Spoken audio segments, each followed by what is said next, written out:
Eu convido a igreja a abrir a palavra do Senhor no livro de Salmos.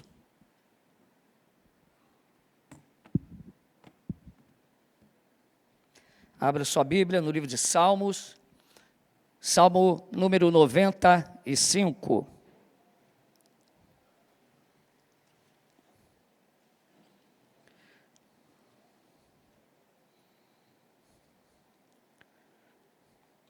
Salmo 95, tem em minhas mãos a versão Almeida Revista e Atualizada. Vinde, cantemos ao Senhor com júbilo, celebremos o rochedo da nossa salvação. Saiamos ao seu encontro com ações de graças, vitoriemo-lo com salmos, porque o Senhor é o Deus supremo e o grande Rei acima de todos os deuses.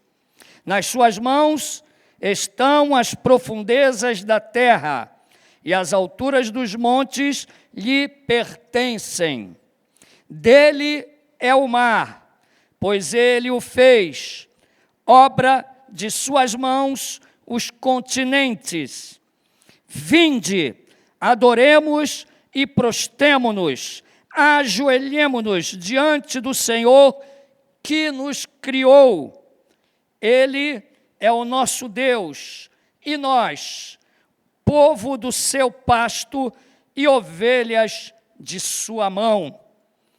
Hoje, se ouvirdes a sua voz, não endureçais o coração como em Meribá, como no dia de Massá, no deserto, quando vossos pais me tentaram, pondo-me à prova, não obstante terem visto as minhas obras. Durante 40 anos estive desgostado com essa geração e disse: é povo de coração transviado, não conhece os meus caminhos. Por isso, jurei na minha ira, não entrarão no meu descanso. Amém. Vamos orar. Senhor Deus, Pai eterno, estamos aqui diante de Ti com temor e tremor. Senhor, não temos vindo aqui por nossa vontade ou mérito, mas entendemos que o Teu Espírito nos trouxe a esta convocação solene para a reunião em assembleia, que é a Igreja Santa, aqueles que foram resgatados pelo Teu sangue, o sangue do Teu Filho Jesus Cristo, que deu a vida por nós na cruz do Calvário. Senhor, que a Tua palavra fale aos nossos corações, e que aqueles que, ó Pai, porventura, encontram-se com os seus corações endurecidos, venham, ó Pai, a ser quebrantados por Ti nesta noite. Ó Deus, transforma-nos, Senhor, segundo a imagem do Teu Filho Jesus. Deus trino e poderoso, santo e eterno, imutável, Tua palavra é inerrante e infalível. Através dela ouvimos a Tua voz, a voz do Teu Espírito Santo, que é falada e reverbera aos nossos corações hoje, nesta solene assembleia. Ela vem ao nosso encontro como palavra de advertência. Senhor, nós Te louvamos, em nome de Jesus Cristo. Amém. Os irmãos podem se assentar.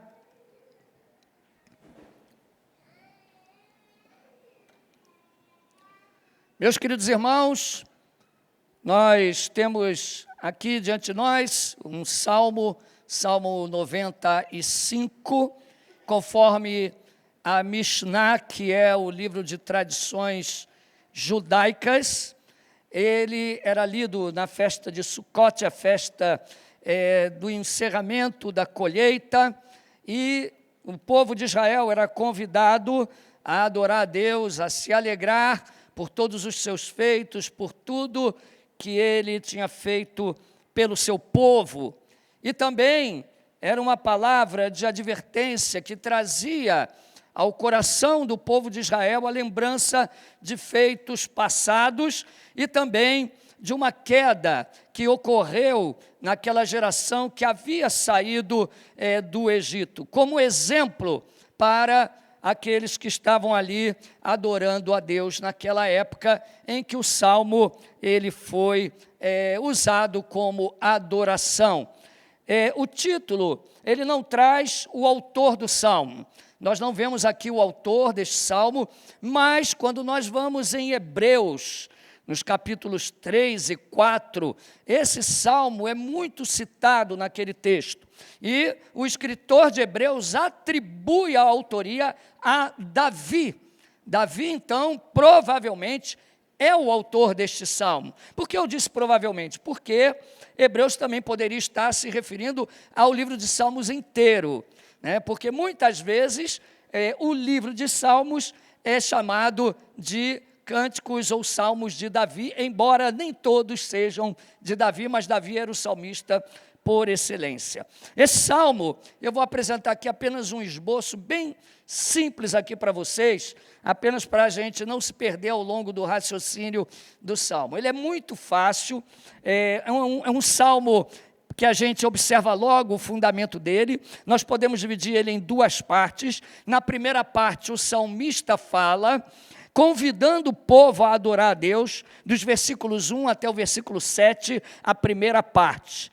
E do versículo 7, a segunda parte, até o final do Salmo, que é o versículo 11, nós vemos o Senhor falando diretamente com uma palavra de advertência. Então, nós dividimos o Salmo em duas partes. Na primeira, essencialmente, o salmista fala e convida o povo a adorar. E na segunda, Deus fala através de uma palavra de advertência e uma promessa também que é contida ali nessa advertência.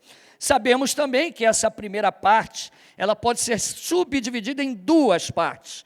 Há um convite, um primeiro convite, e depois o salmista traz o motivo que devemos adorar, e há um segundo convite, e novamente o salmista expõe o motivo dessa adoração. Posto isso, eu quero iniciar aqui a exposição do Salmo contando algo que se passou em minha vida. Um pequeno testemunho. Certa vez, quando eu me converti, eu deveria ter aproximadamente uns 2 anos de conversão, ou menos até. Eu comprei um carro e, fiquem tranquilos, tá? Não é Igreja Universal do Reino de Deus, não, tá? Eu comprei um carro e esse carro era uma Belina. Era uma Belina velha, era uma Belina ano 82. E essa Belina, os irmãos até da igreja brincavam comigo, chamavam de Bellium, para ficar mais bonito, né? Porque o carro era uma tristeza. E quando eu comprei esse carro, o dono que me vendeu o carro disse, olha, o carro está ótimo, só que ele tem um probleminha. Era carro usado, carro velho. Eu falei, qual é o problema?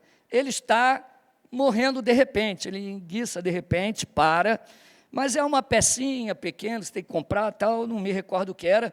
Lembra onde tinha que comprar? Que era na Manuel Autopeças, que era uma loja que tinha aqui na JK, que tinha um Fusca lá em cima. Lembra dessa loja? E aí, beleza, comprei. E um belo dia, né? Logo em seguida, eu cheguei para mim, gastei todo o dinheirinho que eu tinha, né? Juntado, com muita dificuldade. E aí falei para minha esposa, vou lá na Manuel buscar a peça para depois levar no mecânico para consertar o carro.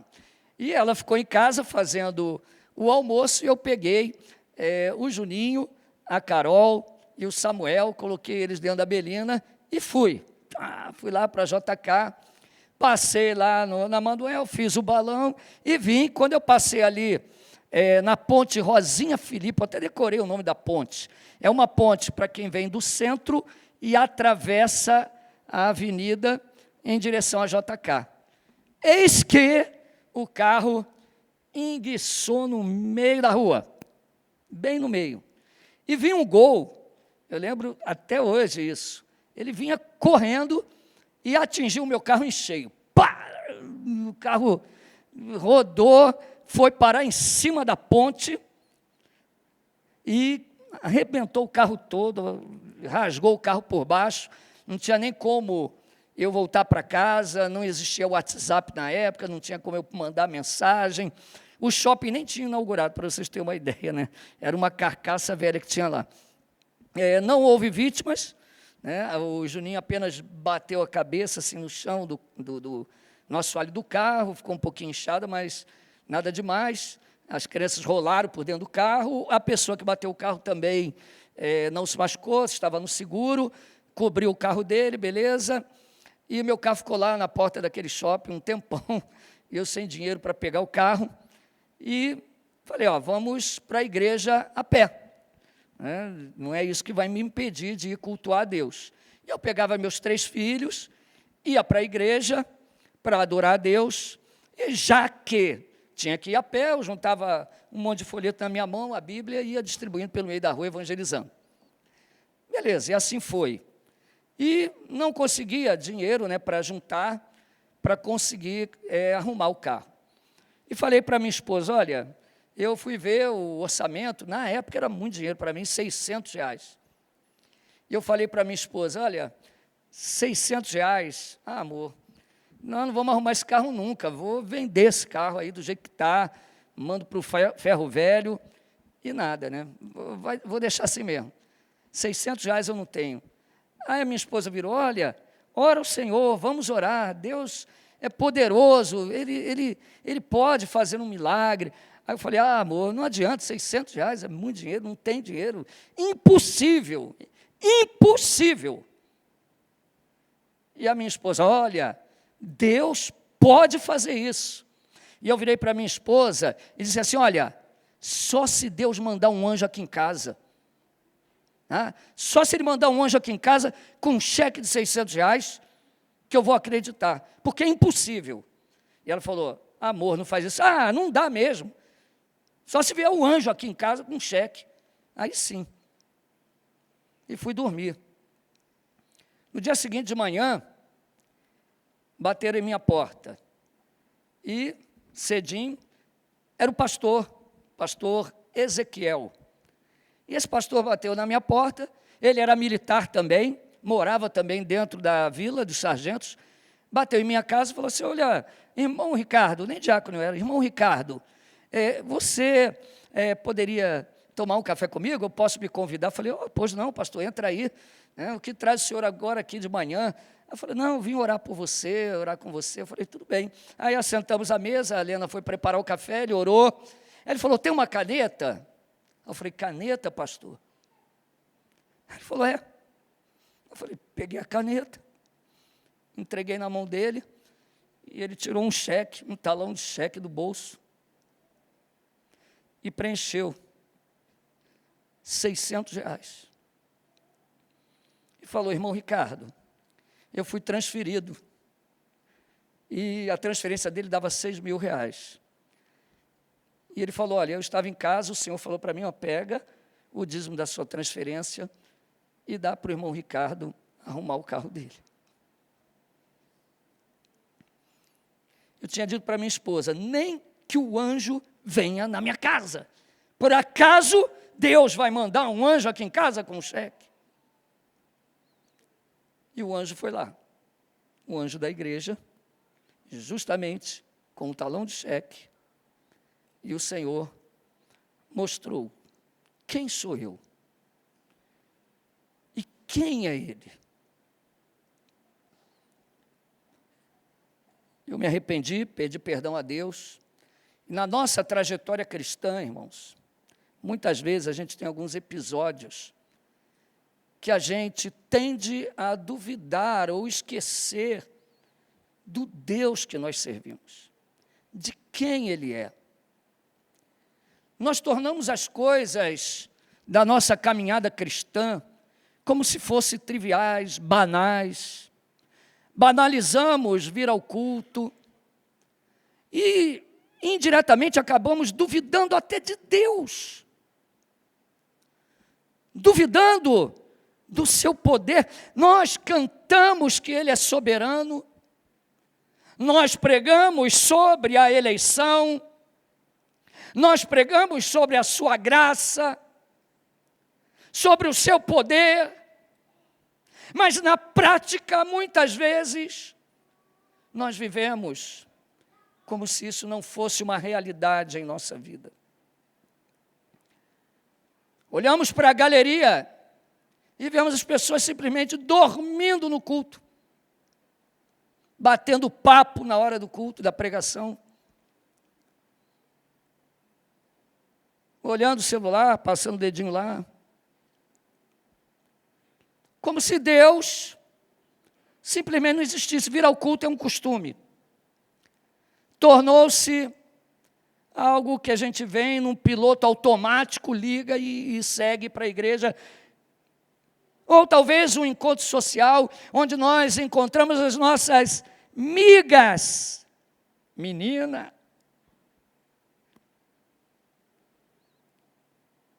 Aproveitamos a igreja para botar fofoca em dia.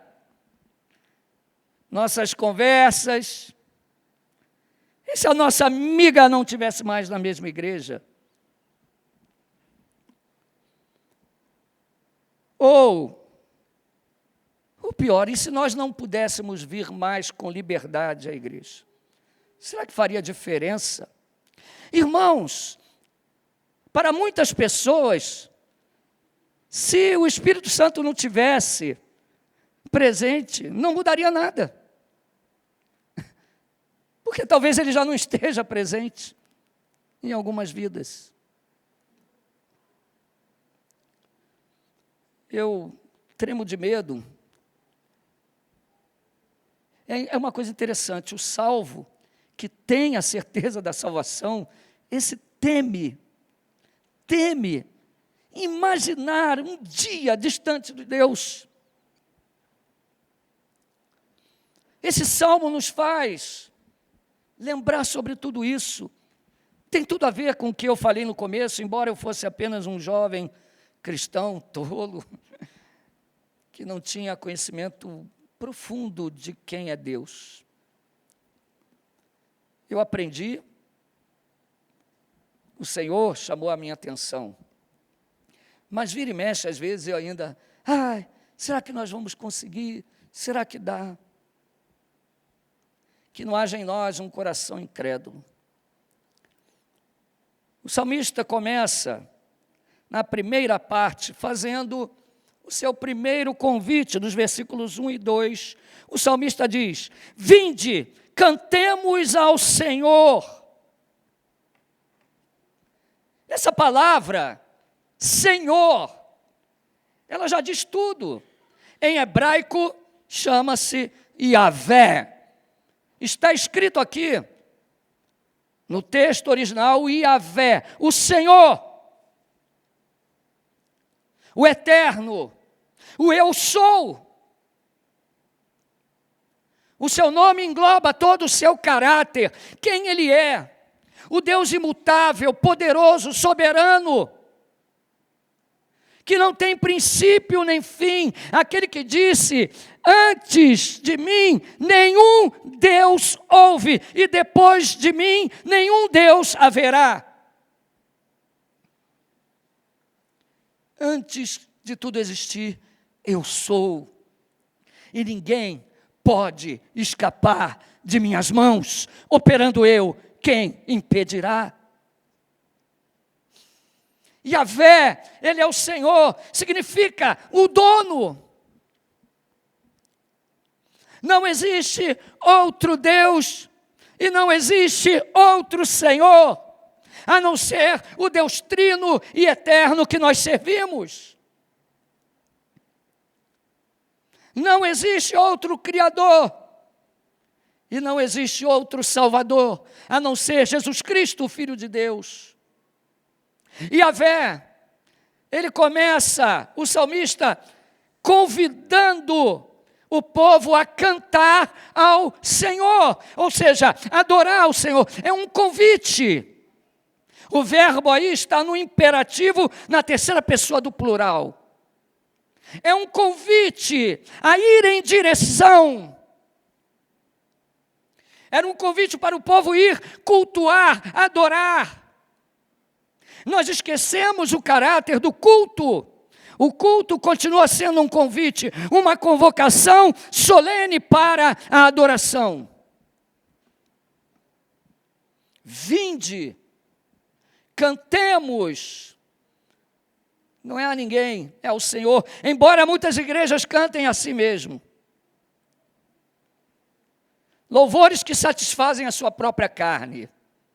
Não são dirigidos a Deus, mas a si próprio. Vinde, cantemos ao Senhor. Mas não é cantar de qualquer jeito.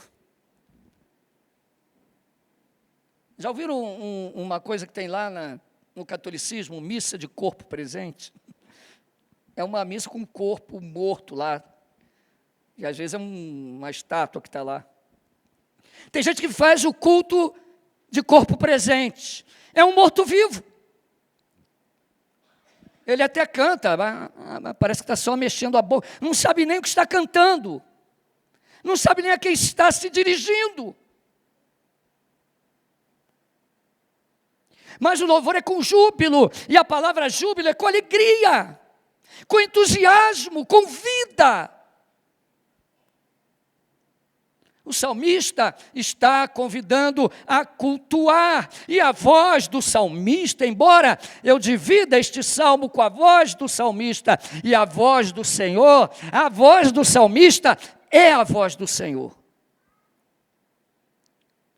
É o Espírito Santo que fala na boca do salmista, portanto a voz do salmista é a voz do Senhor. Vinde, cantemos ao Senhor com júbilo, celebremos o rochedo da nossa salvação. Ele é o Deus da salvação, é o Deus que salvou Israel. É o Deus que tirou Israel do Egito com mãos fortes e braço poderoso. É o Deus que feriu a todos os deuses do Egito com as suas pragas. É o Deus que feriu a Faraó e a todo o primogênito do Egito. É o Deus que abriu o Mar Vermelho e conduziu o seu povo debaixo da nuvem e do fogo. Esse é o Deus que salvou o seu povo, é o Deus que puniu a Israel por causa da sua apostasia, mas é o Deus que retirou Israel da Babilônia e trouxe o seu povo do cativeiro. É o Deus que trouxe Israel à sua pátria novamente. Esse é o Deus que salva. Ele é o rochedo da nossa salvação. Saiamos ao seu encontro. Imagine o povo sendo convidado para adorar, sendo convidado para ir ao culto, até o templo, sair do seu ambiente pagão e ir até o templo adorar a Deus. Saiamos ao seu encontro com ações de graças. O sacrifício que Deus exige do seu povo é um sacrifício de ação de graças. É um coração grato que Deus quer. É um coração contrito que lembra dos feitos de Deus em sua vida, que lembra da sua salvação. Diante de nós, nesta noite, há um memorial, há uma mesa, que é a mesa do Senhor, que retrata a sua aliança com o sangue e o seu corpo, que foi dilacerado e moído por nós. Vinde, cantemos, celebremos com júbilo, saiamos ao encontro com ação de graças, vitoriemo-lo com salmos, vitoriemo-lo cantar com gritos de alegria, com salmos que dizem: sobre o seu caráter. Então, esse é o primeiro convite. E há um motivo, embora somente já no seu nome há um motivo grande de adorá-lo. O salmista, ele diz alguns motivos aqui nos versículos 3 a 5. Porque o Senhor, Yahvé, é o Deus supremo e o grande rei acima de todos os deuses. Quando nós lembramos do Decálogo, no Decálogo dos 10 mandamentos, ele começa assim: ouve Israel, Shema Israel, ouve Israel. O Senhor é o único Deus.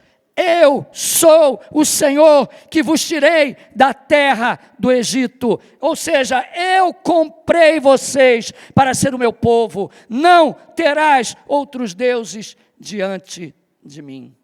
É assim que começa o Decálogo. Não terás outros deuses diante de mim. Deus tem que ser o primeiro. Ele é o Deus supremo. Ele é onipotente. É o Todo-Poderoso. Ele é rei sobre todos os deuses. Mas há mais motivos. Nas suas mãos estão as profundezas da terra e as alturas dos montes lhe pertencem. Dele é o mar, pois ele o fez. Obra de suas mãos os continentes. Esse Deus que é Salvador, ele é o Deus Criador. Deus é o Criador de todas as coisas. Irmão, você está diante do Criador. Você veio aqui para cultuar o Criador e o rochedo da sua salvação.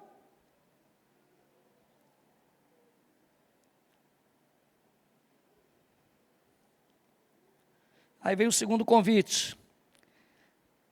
Versículos 6 e 7, a parte A. Vinde, adoremos e prostemo-nos, ajoelhemo-nos diante do Senhor que nos criou. Atitude de reverência e santidade diante de Deus. Nos prostremos, nos ajoelhemos. Ajoelhar parece que não está mais em moda, né? Tem reformado, né? Que é tão reformado que não consegue nem ajoelhar diante de Deus. Ajoelhemo-nos e prostemo-nos diante dele. Irmãos, ao mesmo tempo que Deus, Ele nos ama, Ele deu a vida por nós, Ele é o cabeça da igreja, Ele é o noivo, Ele é o Senhor, Ele está intimamente conosco, mas ao mesmo tempo Ele não é o amiguinho do botequim da esquina. Eu queria dizer isso para você, ele não é o teu coleguinha, Ele é o Senhor, é o Criador, Ele é Deus, Ele é todo-poderoso. O salmista convida: vamos adorar, ajoelhemos-nos diante dEle, prostremo-nos diante dEle, em reverência.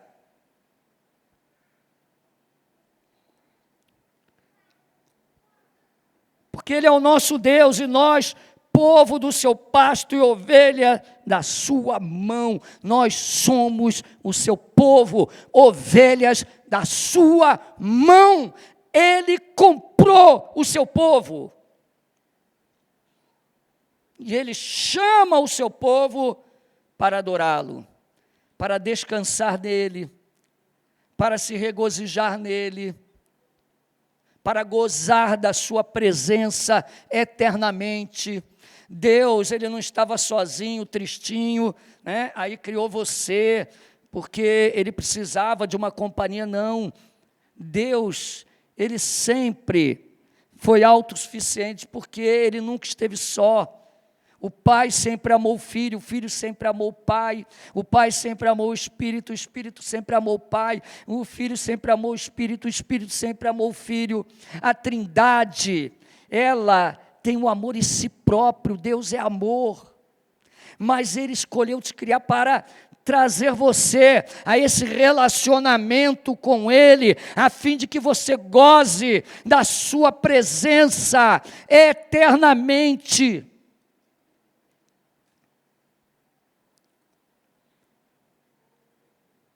Você é dele, é isso que o salmista diz aqui. Ele está se referindo aqui a Israel. Não vamos perder o foco. Aqui é um convite para a nação. Venham, adore a Deus. Ele salvou vocês. Ele é o Senhor, Ele é Deus supremo, Ele está sobre todos os deuses. Todas as nações serviam a um Deus, mas eram deuses falsos, deuses de pau, de pedra, mas Deus é supremo e rei sobre todos. Por isso Ele é digno de adoração. Então aqui é o convite. Mas há uma advertência que acompanha esse convite. Essa advertência, ela está nos versículos 7, a parte B em diante. João Calvino, reformador de Genebra, ele dizia que o ápice desse salmo estava nesses versículos. E quando eu estava meditando nesse salmo, eu percebi também que o foco principal deste salmo está nessa advertência. Olha o que diz os versículos restantes. Depois de convidar Israel para adorar, depois de convidar Israel para louvar, para cultuar, para estar no templo, para lembrar que Ele é o Salvador, para lembrar que Ele era o rochedo, que eles eram ovelhas e povo de Deus, Israel era o povo de Deus. Agora, o Senhor adverte, agora vira a chave de tal forma que nós, muitas vezes, não sabemos exatamente quando é o salmista que fala, é quando Deus está falando, porque é o Espírito de Deus que fala na boca do salmista. E agora Deus diretamente, Ele diz, versículo 7, parte B, hoje, se ouvires a sua voz, o tempo é o presente. O salmo é endereçado àquele povo que estava ali. Hoje, se ouvires a sua voz. Que voz? O convite. Aquele convite que foi feito. Vinde, adoremos. Ele é o Senhor. Ele é o rochedo da salvação. Hoje, se ouvires a sua voz, não endureçais o coração. Não endureçais o coração.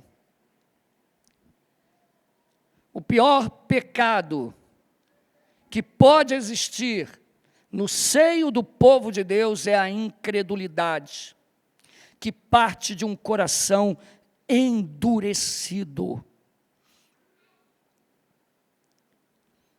Do coração procedem os pensamentos, do coração procede a vontade, do coração procede o desejo.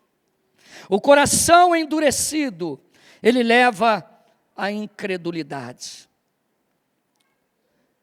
Por isso o salmista diz, e aqui é o Senhor, hoje, se ouvides a sua voz, não endureçais o coração. E aí ele dá dois exemplos, como em Meribá, como no dia de Massá, no deserto. Massá e Meribá. Se você ler a Bíblia, você vai lembrar o que é Massá e Meribá. Quando o povo saiu do Egito, irmãos, logo depois, no início da caminhada, logo quando eles saíram, o povo reclamou que não tinha água. O povo reclamou que não tinha comida. E eles começaram a reclamar contra Deus. Eles murmuraram, por que você nos trouxe até aqui para morrermos de fome? No Egito tinha pepino, no Egito tinha melão, no Egito tinha carne. Nós queremos água. Isso aconteceu no deserto de Refidim.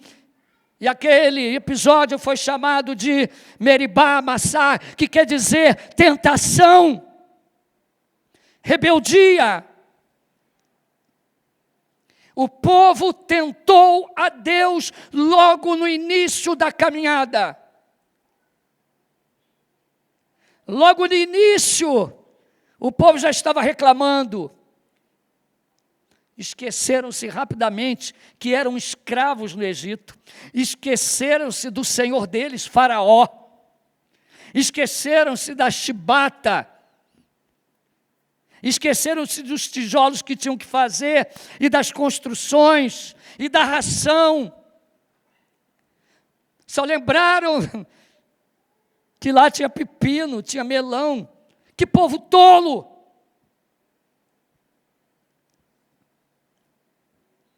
Deuteronômio, quando Moisés está para entrar na terra prometida, o povo, melhor dizendo, porque Moisés não entrou.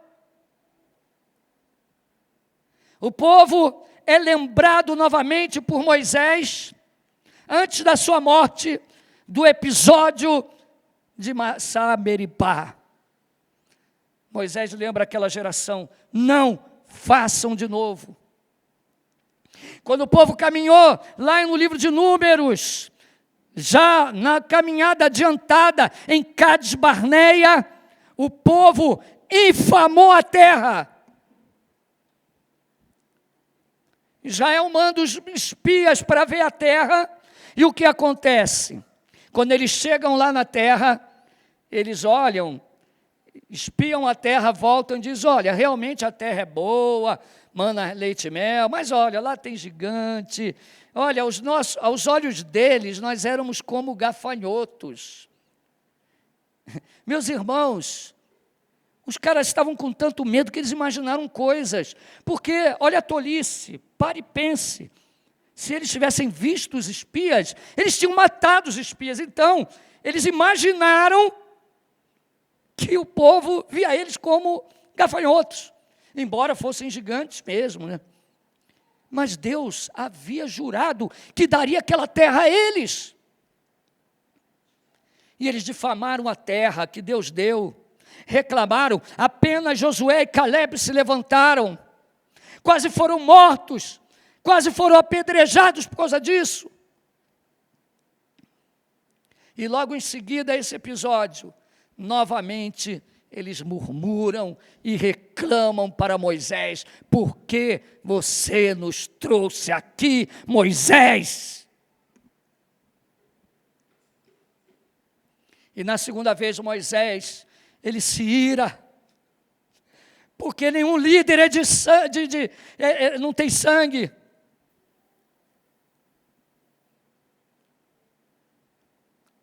Líderes são seres humanos também, e Moisés, sendo o homem mais manso da terra, ele se ira, ele pega a rocha, pega a vara e bate na rocha, fere a rocha com violência.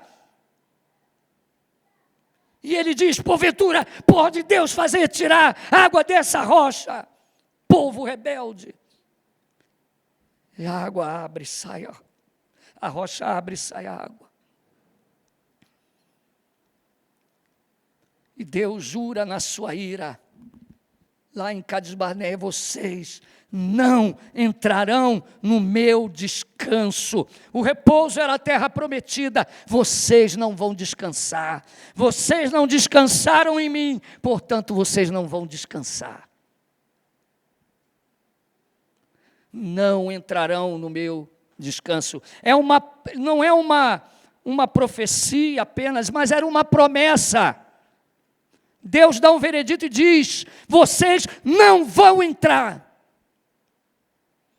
E aí faz eles rodarem 40 anos. Vocês não vão entrar. Assim, depois Deus conta: jurei na minha ira, não entrarão no meu descanso. Então trouxe a memória aqui de vocês o que era Massá e Meribá. E é isso que o salmista está fazendo com aquela outra geração. Muitos anos depois, o salmo era para ser cantado. Ele faz um convite: vamos ao culto, vamos adorar a Deus, vamos ao templo, mas não vá com cara de morte. Melhor ficar em casa. Não vá para dormir na cadeia, dorme em casa, é mais gostoso, irmão. Você tem cama, tem ar-condicionado lá, tem, sei lá, ventilador, televisão.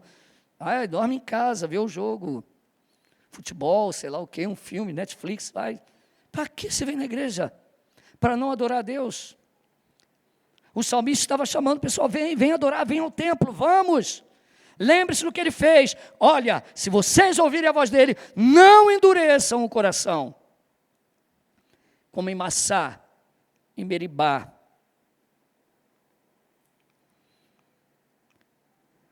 Como no dia de Massá no deserto. Versículo 9: quando vossos pais me tentaram, pondo-me à prova, não obstante terem visto as minhas obras, eles viram tudo que Deus fez e tentaram a Deus, eles viram tudo. Irmãos, nós estamos falando de um povo que viu a coluna de fogo guardando eles, que viu as pragas no Egito, que viu o mar se abrindo, que viu o Rio Jordão parando, que viu as muralhas de Jericó caindo, e que continua vendo até hoje a vitória no Yom Kippur, as várias vitórias. Mas naquela época, aquele povo tinha visto muitas coisas, mas Deus, ele diz: olha, o povo me tentou, não obstante terem visto as minhas obras. É um aviso para aquela geração agora: não façam o mesmo, não façam o mesmo. Adore a Deus. Durante 40 anos estive desgostado com essa geração e disse: o povo é povo de coração transviado, não conhece os meus caminhos. Imagine Deus falar isso daquele povo, de todo aquele povo de Israel. Ele disse: olha, durante 40 anos, olha, eu fiquei desanimado. Cheguei na igreja, fiz 2 perguntas, tive 2 respostas, cheguei ali para os pastores e falei: olha, é desanimador.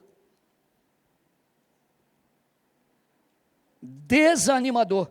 Deus disse: estive desgostoso, desgostado, desanimado com essa geração durante 40 anos. É povo obstinado,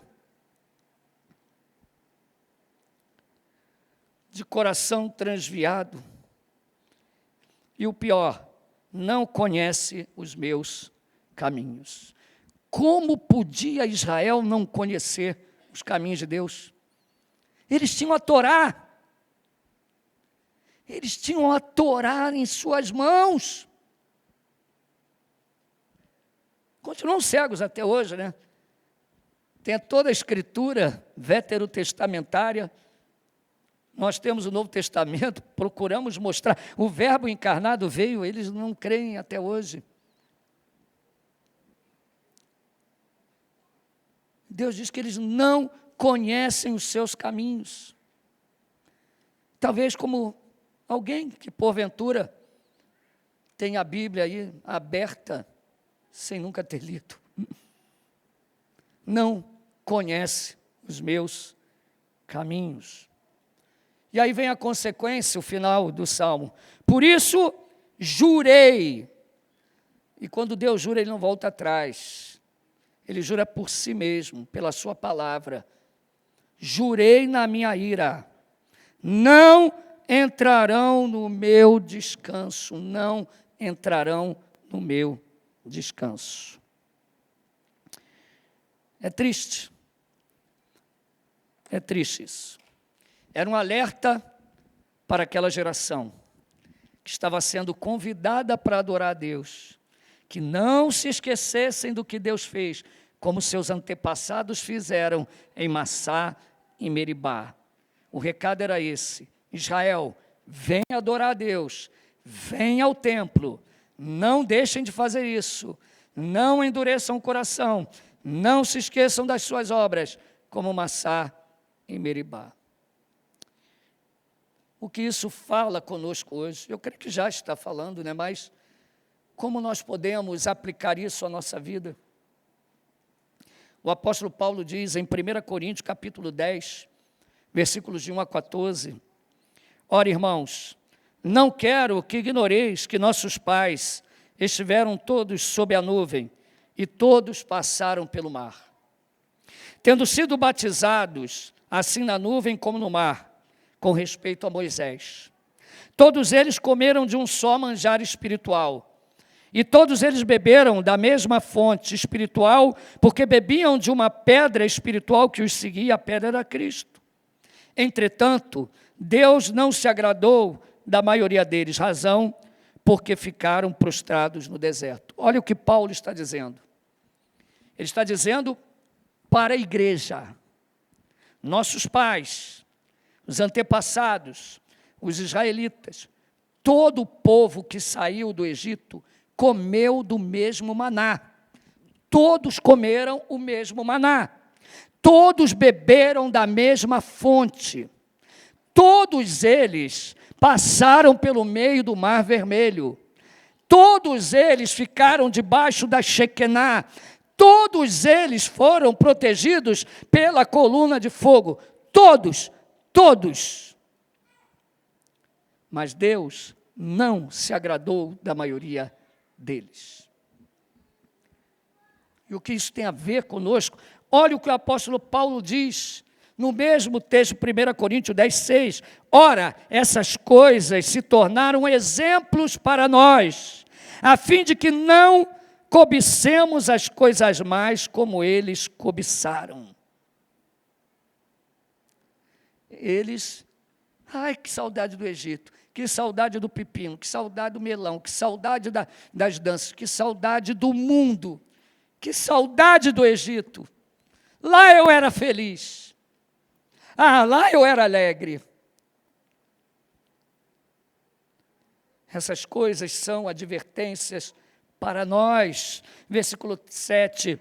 Não vos façais, pois, idólatras como alguns deles.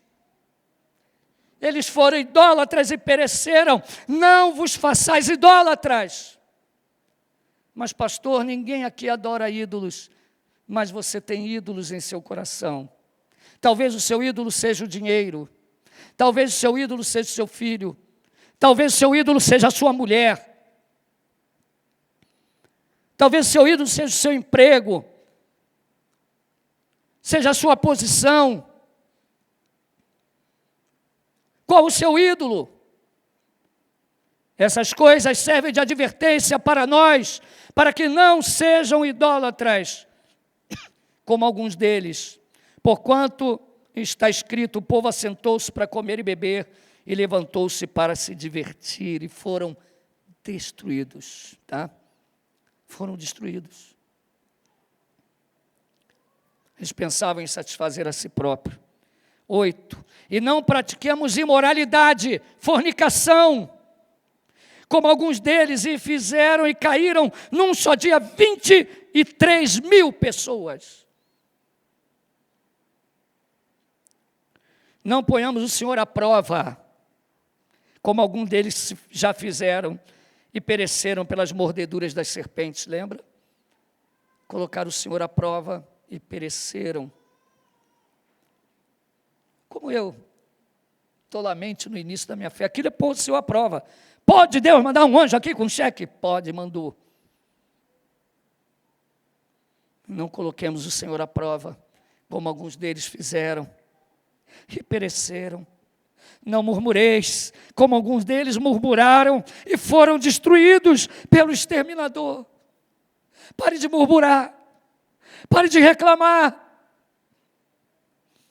Eu vos exorto, eu imploro, pare. Deixe de murmuração. Por que tu te queixas contra o Senhor? O que Ele te fez de mal?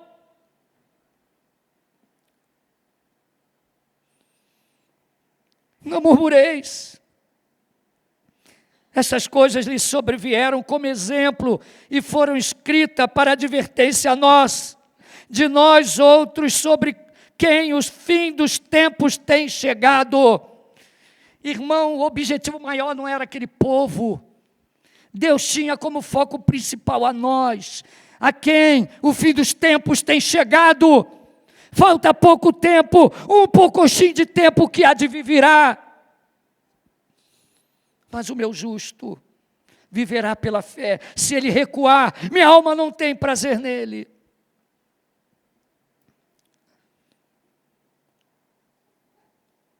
Versículo 12.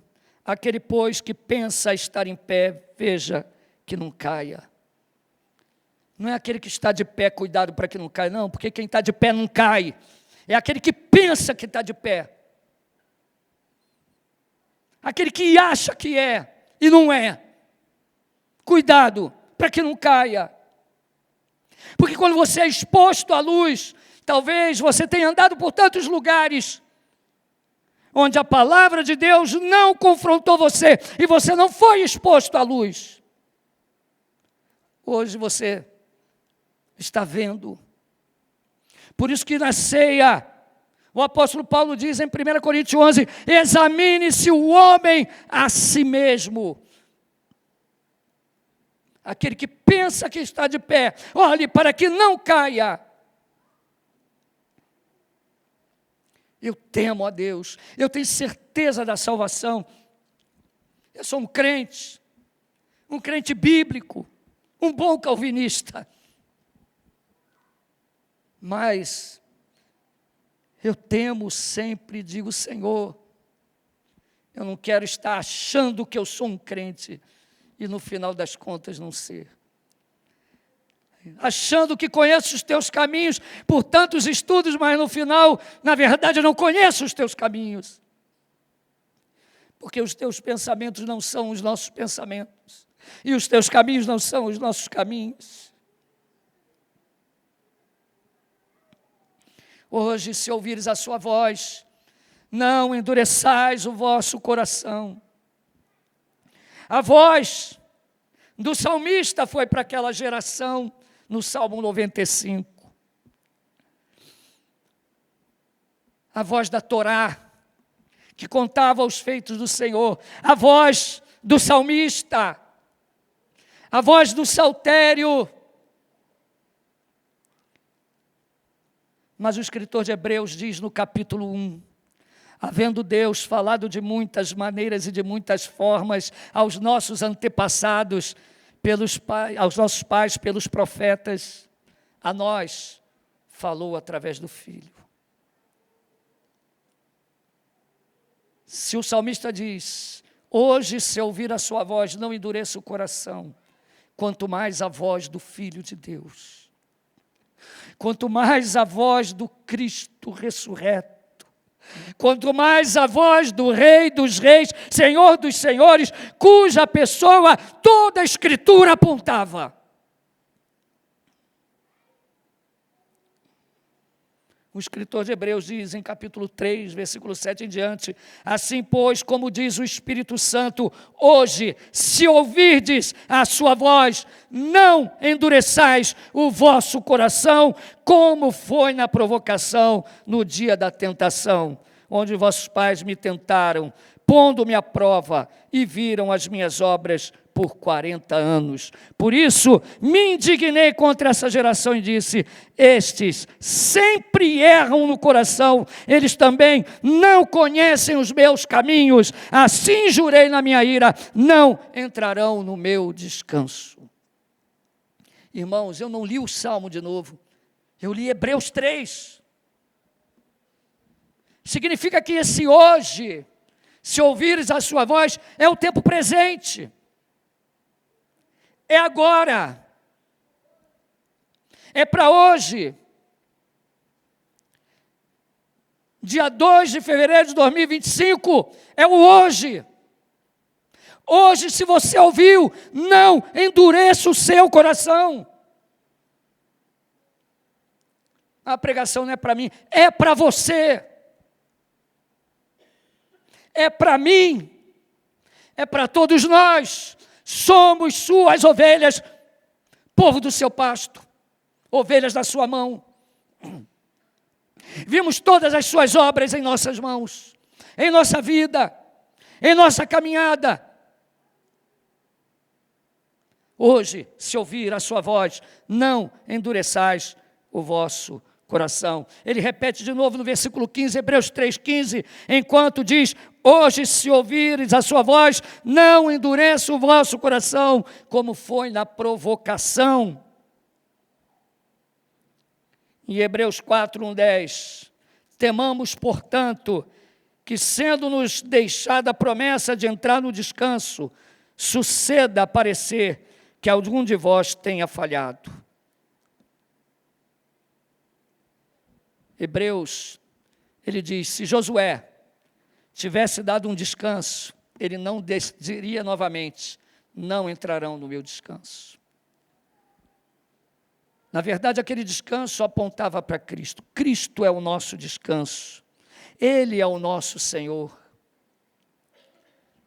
Se você não aprendeu a descansar em Deus, tem algo de errado com você. Pare de murmurar. Pare de se queixar. Pare de reclamar. Descanse nele. Descanse em Deus. Encorajo você a fazer isso. Deixe a sua murmuração de lado. Será que Deus não é capaz de fazer algo? Será que Ele não é capaz de sustentar você até o fim? Será que Ele não é capaz de sustentar esta igreja?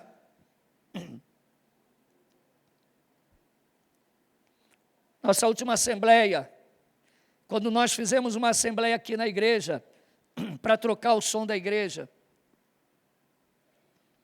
eu liguei para as pessoas da tesouraria, né? E falei, será que nós vamos conseguir? E eles falaram, pastor, Deus é poderoso, Ele vai fazer. Ele tem feito maravilhas. Ele tem suprido as nossas necessidades. Quando Israel chegou no final da caminhada, lá em Deuteronômio ele diz, olhe para a veste de vocês, vocês caminharam 40 anos, a veste de vocês não envelheceu. Olhe para o pé de vocês, não inchou, o sapato não gastou, eles andaram o tempo todo e não perceberam que a roupa não gastou, que o pé não inchou. Andaram, e Deus falou para eles no final, isso tudo é para que vocês vejam que não só de pão vive o homem, mas de toda a palavra que sai da boca de Deus, disso viverá o homem. É disso que você vai viver. Deus tem que ser tudo para você. Portanto, vinde, atenda a convocação do culto, a convocação solene, venha para a igreja, não com cara de morte. Eu caiu um cisco no meu olho, então não vou no culto. O cisco continua lá na segunda? Continua, mas tu vai trabalhar, não vai? Vai, né? Vai. Porque o teu senhor, Faraó, não quer saber se o cisco está no teu olho. Mas o Senhor, Rei dos Reis, Senhor dos Senhores, o Criador de todas as coisas, não, esse aí. Será que nós temos banalizado a nossa reunião solene?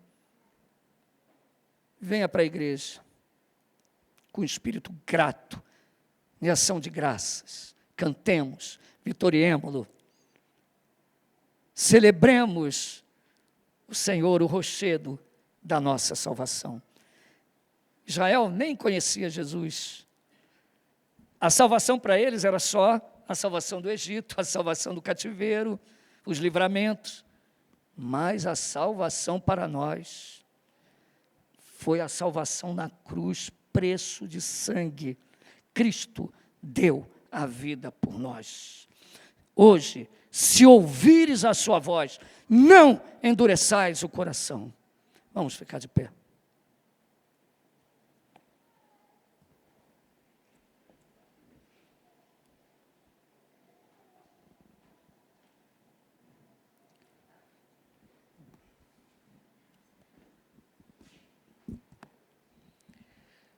Oremos. Deus Trino, Todo-Poderoso, Deus Pai, Criador de todas as coisas, nós te exaltamos, porque o céu, a terra e tudo que nela há, o mar e todos os seres, tudo foi criado pelo Senhor, para a glória do teu nome. Nós te louvamos porque enviaste o teu Filho único, Jesus Cristo, nosso Senhor e Salvador, aquele que morreu por nós na cruz e deu a vida por nossos pecados. Te louvamos, Santo Espírito, por aplicar a salvação a nós, por nos dar entendimento e por nos convidar a te adorar. Em cada domingo, o Senhor nos convida a adorar. Em cada domingo, o Senhor nos convida à ação de graças. Em cada domingo, o Senhor nos convida a lembrar dos teus feitos. Ó Espírito de Deus, obrigado por tudo, pela tua presença. Não nos deixe endurecer o coração, não nos deixe murmurar, não nos deixe reclamar, Senhor, das coisas. Ah, Senhor, somos teus servos, ovelhas do teu pastoreio. Obrigado por essa palavra, obrigado por falar conosco, Senhor. Não nos deixe, Senhor, permanecer na nossa dureza. Ajuda-nos em nossa falta de fé, em nossa incredulidade, Senhor. Ajuda-nos a caminhar diante de Ti. Te louvamos por tudo e agradecemos pela Tua palavra.